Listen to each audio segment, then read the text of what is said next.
Hi guys, Hail Mary me to everybody. It's MicheleMarieDalene, and yes, we will be live today this morning. But I wanted to show you something first. Remember yesterday we got the camera board and we had a problem to figure out how to mount it into the case. Well, I'm a stubborn person, so I did figure out how to do it. So I wanted to show you how I got this assembled together. I don't know if you can see it. Oh, I mean that. Oh wait, this camera here. I'm gonna show you how I had to make it fit, so you can see.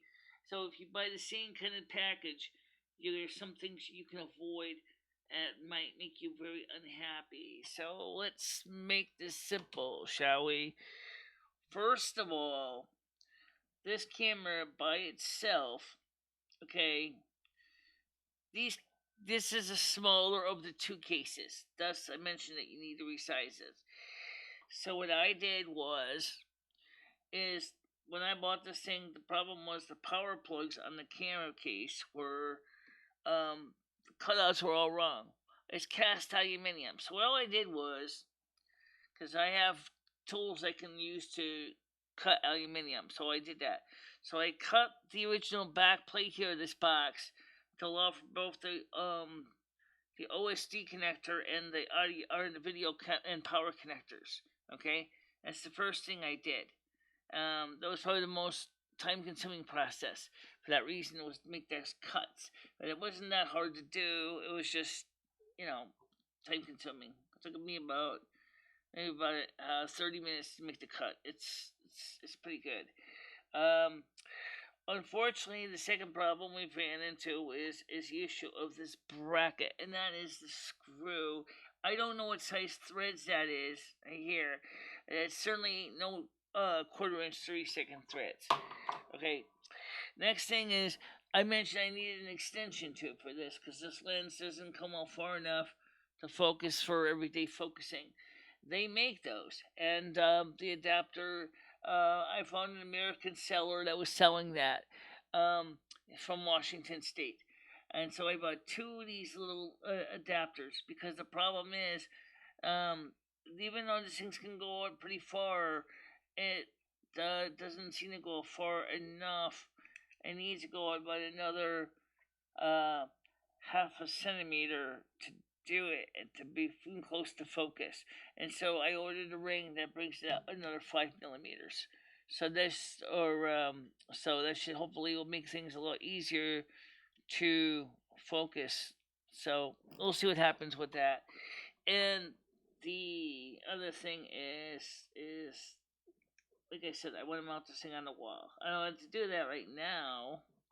It looks like the easiest way to do that is just to go ahead and put some little screws or sheetrock screws and just zip them straight in here.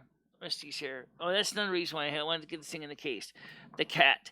Rusty the cat is a great kitty, but he also makes static discharge. So, yes, I don't want to have my electronics go foobar because Mr. Kitty can't help that he makes electrical static discharges.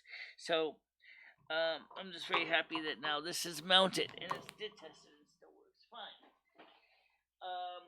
I would like to make a suggestion for anybody who does work with this technology. Um, as I said, there's two of these cases. This is the smaller of the two.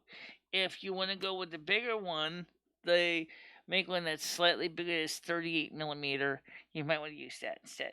Because right now, otherwise, this 38 millimeter square versus 32 millimeter square. This is 32 millimeter square case.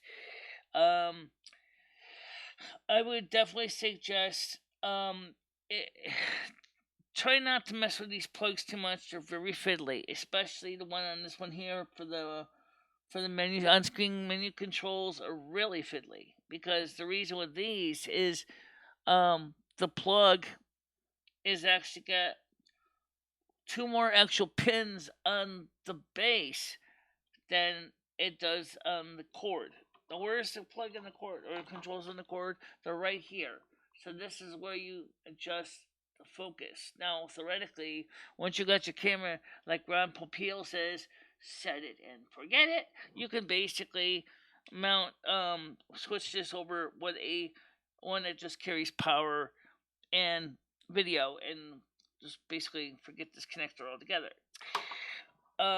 As far as people want to know what this flying lead for, that is either for an IR infrared sensor, or infrared light source, or if you want to have a switchable IR filter. Now, to use that is fine, but you might be asking yourself is, what are you going to use it for? Nothing. So theoretically, I might just want to clip the leads and just call it done, as I'm not going to be using it anyway. But for right now, it's just as good as anywhere. Leave it there.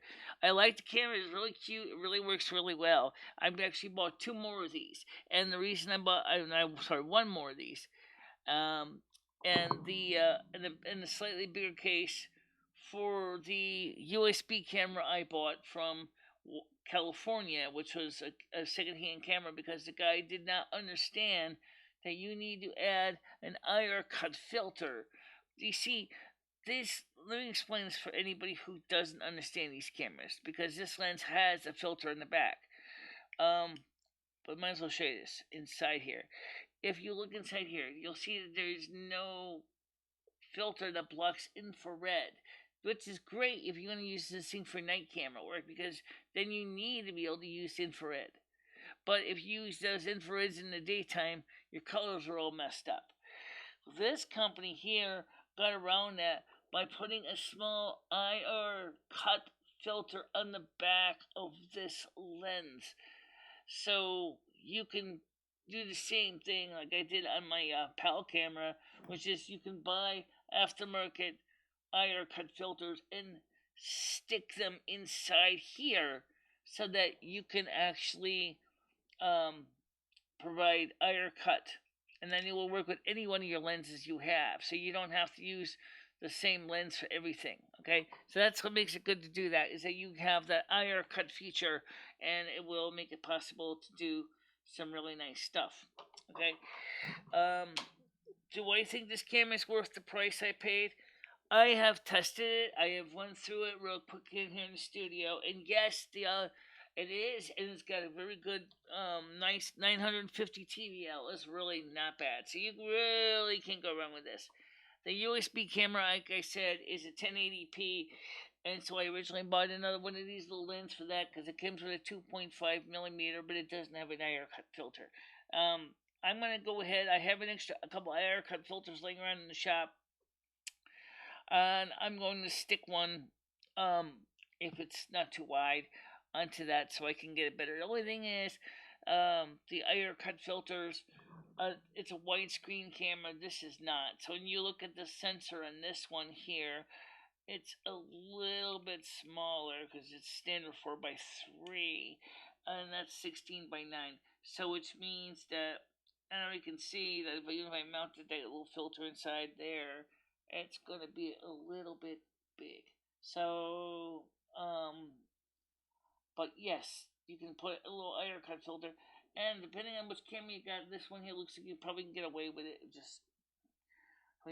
But since I'll be putting the camera together in a case anyway, that would be the time to go ahead and mount a little filter glass, or might just use this lens on that one, so that I don't have to, because I wanted to use 6mm instead of 3.5 to avoid forgetting, which is a big problem when you start getting one of those kind of lenses. So that takes care of that. Also, we know the new lighting we're testing right now. It's not really that new. This is existing wall camera.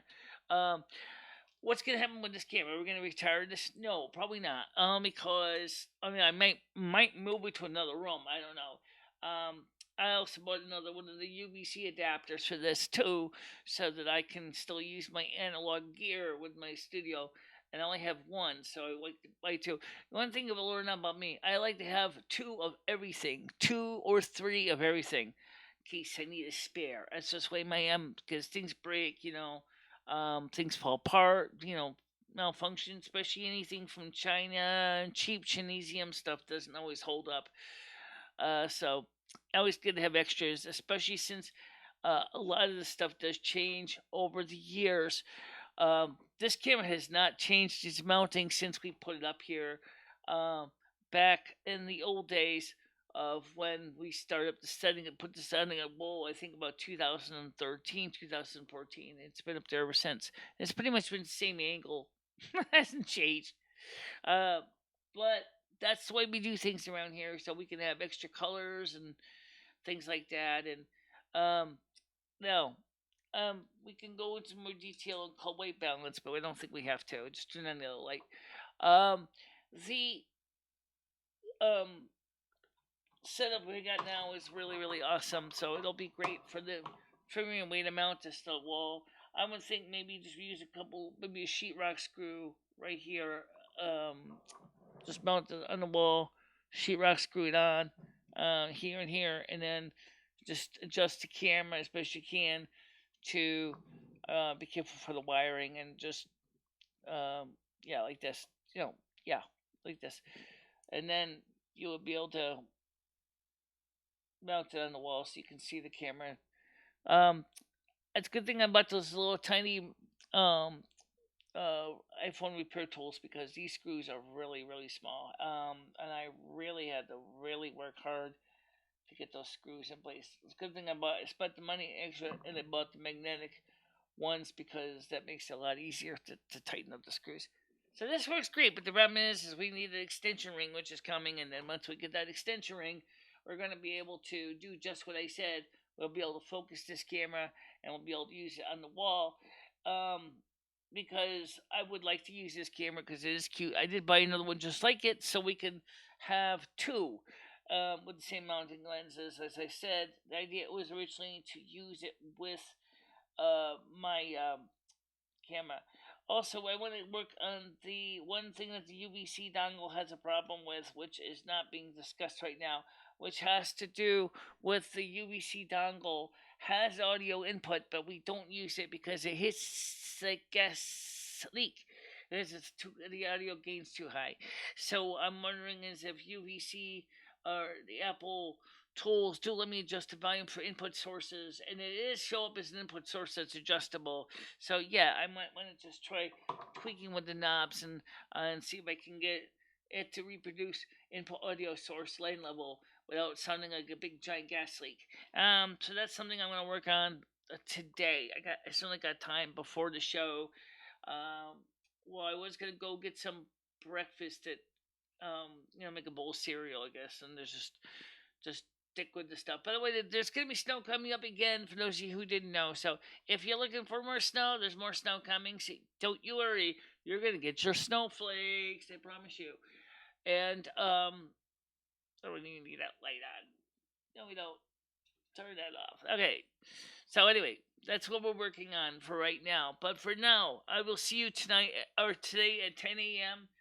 And I wanted to say that I hope that this little brief description of how you do things will help you if you're ever having problems figuring what to do. Why did I buy a basically a kit of parts and not buy a pre-made one? Because you can buy these pre-assembled. Because I wanted something to do. That's why I need something to do with my time. Come on, I got a lot of time on my hand. Stupid COVID. No, you got a lot of time on your hand. You want to do something with your time. What a better way to do it? Put a few screws together, make a nice little camera mount, and get ready to go. Next question came up. I just some of those questions. Does Michelle ever wear jeans? No, I don't. Actually, I haven't worn jeans since 2008. No, even further back than that. I think the last time you wore jeans was about 2005, 2006. Right. And the reason I don't wear jeans, for those of you who don't know, is number one, is my waistline is kind of a pain to work with, and I don't feel like feeling like a stuffed sausage. So I basically like a skirt or dress because it's easier for me to get things done, like go to the bathroom.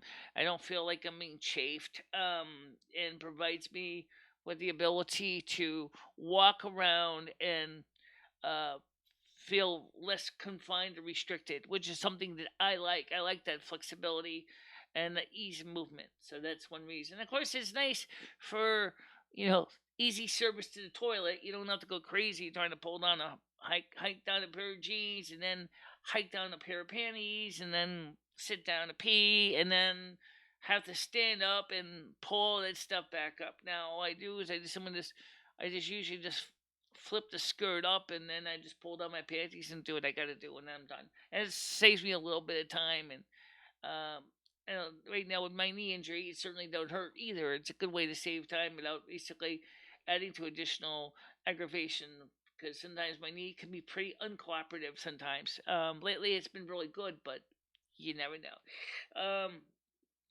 So got the cute little camera, it works fine. I don't know what the screw in the bottom of this bracket is. I don't know. It is a metric thread, but I don't know what size. It looks like it's about maybe 5-6 millimeter, maybe 8.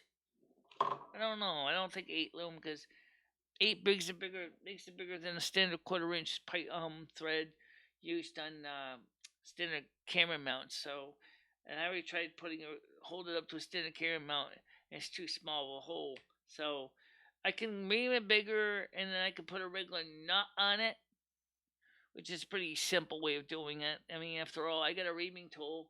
Um, you won't be able to tap and die it, but you know, once you cut a hole bigger, you just use a little nut and just bolt it to your tripod with a nut. That's possible to do. In fact, that might be what I might end up doing in the end. Cutting the aluminium, by the way, was not hard. I actually, as I said, my Fiskar shears cuts the aluminium was pretty heavy aluminium. My little Atlas uh, model railroading tracks cut some of it, but it was taking a sure long time. It cuts N scale track better than it does um, this because remember aluminium is brittle. So and once I realized that, so I said, well, if it's gonna be that brittle, then all I have to do is just get the Fiskar shears, cut it, and then just break off the pieces as I need, and that's what I did. So it works out fine now. So that's it for now. See you guys at 10. I hope you enjoyed this brief little discussion. I don't know what you think about this stuff, but this is what I do. Thanks to the donations to people on Patreon, and of course the stimulus checks coming. What's the story with the stimulus? Might as well cover that real quick. Um, they wanted to try to get something passed by the end of this week.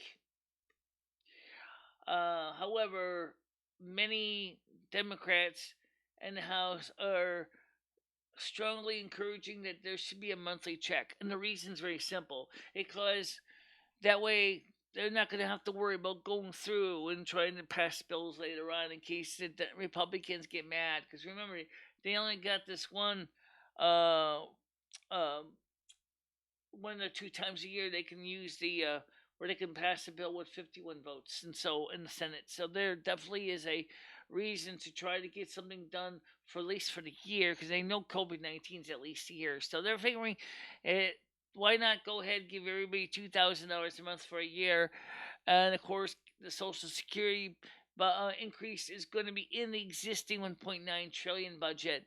That will be good.